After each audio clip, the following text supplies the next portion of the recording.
రఘునందన్ రావు గారు, ఏంటి మీ పైన మిమ్మల్ని హతమార్చాలనే కుట్ర జరుగుతోందా? సో ప్రయత్నాలు చేసేవాళ్ళు రకరకాల ప్రయత్నాలు చేస్తూ ఉంటారు సార్. నేను జనరల్గా దేవుని నమ్ముతాను కాబట్టి శివుడు ఆజ్ఞ లేకపోతే చీమ గర్వదు అంటున్నాను. ఆ శివుడు శాసించిన రోజు, శివుడు ఆదేశించిన రోజు చావు అనేది ఎవరినైనా పిలుస్తుంది, పోతూనే ఉంటాం. దానికి 100 ఉదాహరణలు చూసినాం. ఎంతమంది పోలీసులు ఉన్నా, ఎన్ని సెక్యూరిటీలు ఉన్నా ఈ దేశంలో చాలామంది చనిపోయినారు.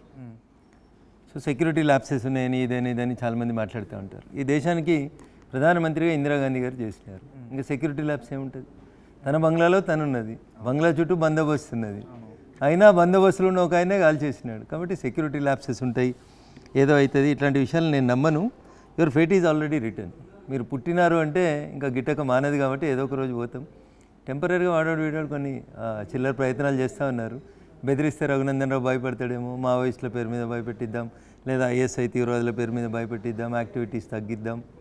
సో అది జరగని పని మళ్ళీ చెప్తా ఉన్నా మీ ద్వారా కూడా. రఘునందన్ రావు గారు ఎదురొస్తే కూడా టార్గెట్ అయ్యాడు. మరి మీరు చెప్తున్నారు మోర్ ఓకల్ పొద్దున్నేసే గట్టిగా మాట్లాడతాను, ఉన్నట్టు మాట్లాడతాను. చాలామంది కగారిని సమర్థిస్తూ మాట్లాడితే నేను ఖండిస్తూ మాట్లాడినాను. బాధ్యత గల ముఖ్యమంత్రులుగా పనిచేసినటువంటి చంద్రశేఖరరావు గారు వాళ్ళు ఏదో ప్లీనరీ పెట్టుకుని, ఏదో సభ పెట్టుకొని కగారు ఆపేయాలి, అవసరమైతే నేను ఢిల్లీకి పోతా అంటే నేను ఒక ప్రశ్న అడిగిన వారిని ఆ రోజు.